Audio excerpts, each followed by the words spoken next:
আমার ধারণা ডক্টর জাকির নায়েক শ্লোক নিয়ে খেলা করছেন। উনি শুধু শ্লোক নিয়ে খেলা করছেন। ইসলাম এই পৃথিবীর মানুষকে ভাগ করেছে দুই ভাগে, একটা হলো মুমিন আর একটা হলো কাফির। অবশ্যই আমরা ইসলাম ধর্মের এই কথাগুলো বিশ্বাস করি না, মানতেও পারি না। তাই ইসলাম ধর্ম যেভাবে আমাদের উপর সর্বজনীন ভ্রাতৃত্বকে চাপিয়ে দিচ্ছে, সেটা আসলে কখনোই সম্ভব না। ইসলাম মানুষের মধ্যে শুধু বিভেদ তৈরি করে। তাদের মধ্যেও আছে শিয়া, সুন্নি, এছাড়াও ইসলামে আরো ৭০টা গোত্র আছে। হ্যাঁ, আমি আমার প্রশ্ন করছি, সমস্যা নেই। ইসলাম এটা দিতে পারবে না। পৃথিবীতে একমাত্র হিন্দু ধর্মই আমাদের সর্বজনীন ভ্রাতৃত্ব উপহার দিতে পারবে। একাম সত্তা বিপ্রবাহুদা ভদান্তি, একটু আগে আপনি বললেন। ইসলাম এটা কোনোভাবেই মানে না। গরু হত্যা করছে, কাফির হত্যা করছে, তাদের সম্পত্তি কেড়ে নিচ্ছে, লুট, নারী নির্যাতন। ইসলামই বলে ভ্রাতৃত্ব তাহলে কিভাবে আসবে? আপনার মুখে ভ্রাতৃত্বের কথা আসলে শুধু শ্লোক নিয়ে খেলা করা। আপনি আসলে হিন্দু ধর্ম বলতে গিয়ে ইসলাম ধর্ম বলে ফেলেছেন।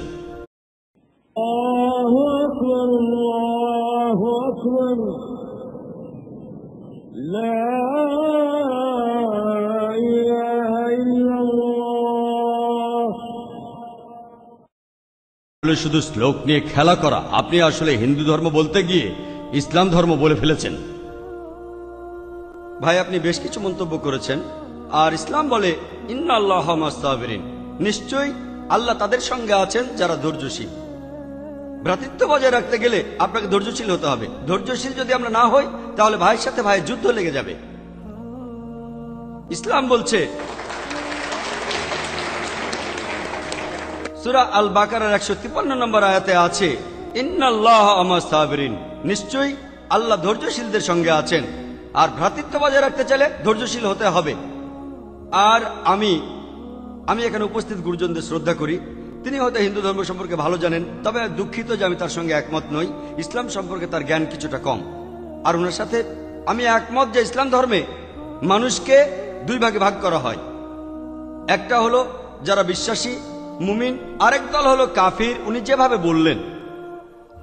আর প্রত্যেক ধর্মেই দুই প্রকার মানুষ আছে, এমনকি হিন্দু ধর্মেও হিন্দু আর অহিন্দু। খ্রিস্টান ধর্মে খ্রিস্টান আর অখ্রিস্টান, ইহুদি ধর্মে ইহুদি আর নন ইহুদি, ইসলামে মুসলমান আর অমুসলমান। তাহলে ইসলাম আলাদা হলো কি করে? আর আমি এখানে হিন্দু ধর্মের সমালোচনা করব না, আমি সমালোচনা করব না। কিন্তু আজকের এই লেকচারে আমি হিন্দু ধর্ম নিয়ে কথা বলবো, কারণ আমি বিভিন্ন ধর্মের একজন ছাত্র হিসাবে আমি বেদ পড়েছি, আমি উপনিষদ পড়েছি। তবে এখানে ছোট্ট একটা মন্তব্য করি। হিন্দু ধর্মগ্রন্থ বেদে আছে যে এই মানুষ জাতি সৃষ্টি হয়েছে সর্বশক্তিমান ঈশ্বরের 4টি অংশ থেকে। তার মাথা থেকে এসেছে ব্রাহ্মণ, বুক থেকে এসেছে ক্ষত্রিয়, আর উরু থেকে বৈশ্যরা ব্যবসায়ী জাত, আর পা থেকে শূদ্ররা বর্ণপ্রথা। আমি এটা নিয়ে মন্তব্য করতে আসিনি, আমি এটা চাই না। আমি চাই না হিন্দু ভাইদের মনে আঘাত দিতে। ইসলাম ধর্ম এটার অনুমতি দেয় না। আমি এসব নিয়ে মন্তব্য করছি না, কোনো ধর্মের সমালোচনা করছি না, আমি কারো সমালোচনা করছি না। আমি কথা বলছিলাম যে কোনো ধর্ম ভুল। তবে আপনি যদি ভালোভাবে বেদ পড়ে থাকেন, আপনি এখানে সবাইকে বলতে পারেন বেদে কথা বলে কিনা যে স্রষ্টার মাথা থেকে ব্রাহ্মণ এসেছে, তার বুক থেকে ক্ষত্রিয়রা এসেছে, উরু থেকে এসেছে বৈশ্যরা ব্যবসায়ী জাত, বিদ্বান গোত্র, যোদ্ধা গোত্র, ব্যবসায়ী গোত্র, শূদ্র। শূদ্ররা হলো সবচেয়ে নিম্নবর্ণের। আর ডক্টর আম্বেদকর এটা নিয়ে বই লিখেছেন। আমি সব খুলে বলছি না। হিন্দু ধর্ম আমি ভালোভাবে পড়েছি। আমি হিন্দু ধর্মের অনেক কিছু শ্রদ্ধা করি, বেশ কিছুর ব্যাপারে একমত নয়, এটা আমাকে আপনি বলতে বাধ্য করলেন। পবিত্র কোরআনে সূরা আনামের ১০৮ নম্বর আয়াতে আছে, তাহাদিগকে গালি দিও না আল্লাহকে ছাড়িয়ে তাহারা যাহাদিগকে ডাকে, কেননা অজ্ঞানতাবশত তাহারা গালি দিবে আল্লাহ সুবহানাহু ওয়া তাআলাকে। এখানে আমি হিন্দু ধর্মের ভালো দিকগুলো নিয়ে বলেছি। কথাটা হলো তারা এক ঈশ্বরের ধারণায় বিশ্বাস করে। আপনার প্রশ্নের ব্যাপারে বলি যে আপনি বলেছেন মুসলিমরা তারা মানুষ খুন করে, এছাড়াও তারা হত্যা করে। আপনি বললেন গরু, ঠিক আপনি কথা বলেছেন। এই সবগুলো অভিযোগের উত্তর দেওয়া দরকার, সময় এখানে কম, কয়েকটার উত্তর দিচ্ছি। অন্য কেউ প্রশ্ন করেন, আপনাদের সবার ভুল ধারণাগুলো আমি ভেঙে দেব, আমারও ভালো লাগবে। আর ভুল ধারণাগুলো ভাঙিয়ে দিলেই তারা ইসলামকে ভালোভাবে বুঝতে পারবে। এজন্য আমার লেকচারে সবসময় একটা প্রশ্নোত্তর পর্ব থাকে। আর আমরাও বলি, যখন কেউ সমালোচনা করে আমারও ভালো লাগে। যত বেশি সমালোচনা হবে তত বেশি বোঝাতে পারবো, তত ভালো করে ইসলামকে বুঝতে পারবেন। আমিও সেটাই করি। ইসলামও বলে সত্যকে ছড়িয়ে দিতে। হিকমার সাথে পবিত্র কোরআন সূরা নেহালের 125 নম্বর আয়াতে আছে, উদু ইলা সাবিলি রাব্বিকা বিল হিকমা ওয়াল মাউযিতিল হাসনা ওয়াজাদিলুম বিল্লাতি। মানুষকে প্রতিপালকের পথে আহ্বান করো হিকমত আর সদুপদেশ দ্বারা, আর উহাদের সহিত তর্ক করবে সবচেয়ে উত্তম পন্থায়। যখন বলা হয় আমরা আমিষ খেতে পারবো কিনা, গরু ছাগল কোরবানি দেয় ইত্যাদি, আর অনেক অমুসলিমই বলবে মুসলমান আপনারা সবাই নিষ্ঠুর মানুষ, প্রাণী হত্যা করেন। ভাই আপনাদের আমি বলি, একজন মুসলমান খুব ভালো মুসলমান হতে পারে, এমনকি যদি সে পুরোপুরি ভেজিটেরিয়ান হয়। এটা বলা হয়নি যে আপনাকে অবশ্যই ভেজিটেরিয়ান হতে হবে ভালো মুসলিম হতে গেলে, কিন্তু পবিত্র কোরআনে অনেকবারই বলা হয়েছে যখন তুমি মাংস খেতে পারো তখন মাংস খাবে না কেন। পবিত্র কোরআনে সূরা মাইদার 1 নম্বর আয়াতে উল্লেখ আছে, বলা হয়েছে যে ইয়া আইয়ুহাল্লাযিনা আমানু, হে মুমিনগণ, তোমাদের অঙ্গীকার পূর্ণ করিবে, আর তোমাদের জন্য কিছু চতুষ্পদ প্রাণীকে হালাল করা হইয়াছে আর কিছু প্রাণী হারাম। পবিত্র কোরআনে সূরা নাহলের 5 নম্বর আয়াতে উল্লেখ আছে যে আল্লাহ চতুষ্পদ জন্তু সৃষ্টি করিয়াছেন যাহাতে তোমরা শীত নিবারণ করিতে পারো, এবং উহাতে বহু উপকার রহিয়াছে, এবং উহা হইতে তোমরা আহার করিয়া থাকো। পবিত্র কোরআনে সূরা মুমিনুনের 21 নম্বর আয়াতে উল্লেখ আছে তোমরা চতুষ্পদের মাংস আহার করিতে পারো। আমরা জানি যে আমিষে, এখানে অনেক ডাক্তার আছেন, আমিও একজন মেডিকেল ডাক্তার, এতে অনেক প্রোটিন আছে, প্রচুর আয়রন আছে, আর এগুলো খুবই সুস্বাদু। আর এইসব আমিষ জাতীয় খাবারে আপনি যে প্রোটিন পাবেন, এই পরিমাণ প্রোটিন আর কোথাও পাবেন না, আপনি পাবেন না। নিরামিষের মধ্যে সয়াবিনে আপনি সবচেয়ে বেশি প্রোটিন পাবেন, সেটাও আমিষের প্রোটিনের চেয়ে অনেক কম। আর এবার আমি গরু হত্যা নিয়ে কিছু কথা বলি। যদি হিন্দু ধর্মগ্রন্থগুলো পড়েন, আমি এখানে কোন ধর্মের সমালোচনা করছি না, ভাই একটা প্রশ্ন করেছেন তাই আমাকে সত্য কথাটা বলতে হবে। হিন্দু ধর্মে আমিষ খাওয়ার অনুমতি দেওয়া হয়েছে। হিন্দু ধর্মগ্রন্থে দেখবেন সাধু সন্তরা আমিষ জাতীয় খাদ্য খায়, এমনকি গরুর মাংস। পরবর্তীতে অন্যান্য বেশ কিছু ধর্মের প্রভাবে, যেমন ধরুন জৈন ধর্ম ইত্যাদি, মানুষের উপর অহিংসার দর্শনের প্রভাব এসে পড়লো, তারা প্রাণী হত্যা বাদ দিল, তারা এই দর্শনটাকে তাদের জীবনধারায় যোগ করলো। তবে ইসলাম ধর্ম প্রাণীদের অধিকারের কথা বলে থাকে। শুধু প্রাণীদের অধিকার নিয়ে আমি একটা লেকচার দিতে পারি। পবিত্র কোরআনে আছে পশুর উপর বেশি বোঝা চাপিও না, তাদের প্রতি সদয় হও, তাদের খাদ্য দাও, কিন্তু প্রয়োজনে তোমরা তাদের মাংস খাইতে পারো। আর যদি আপনি অন্যান্য ধর্মগুলো ভালোভাবে দেখেন, অনেকে আমিষ খেতে বারণ করেছে। এই দর্শনের ভিত্তিটা হলো এই যে আপনি প্রাণী হত্যা করবেন না, কারণ তাদের জীবন আছে, সে কারণে আমিষ খাওয়াটা অন্যায়। আমি এর সাথে একমত। যদি কোনো মানুষের পৃথিবীতে মানুষ হত্যা না করে থাকে, সেখানে আমিই থাকবো সবার উপরে।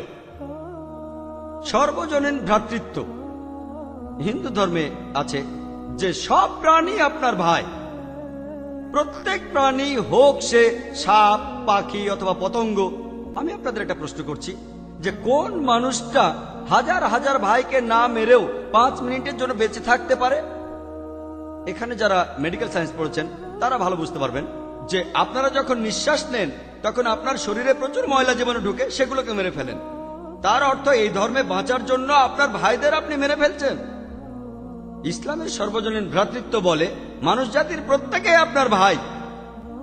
বিশ্বাসের ভ্রাতৃত্বে প্রত্যেক মুসলমানই ভাই ভাই, প্রত্যেক প্রাণীই আমার ভাই নয়।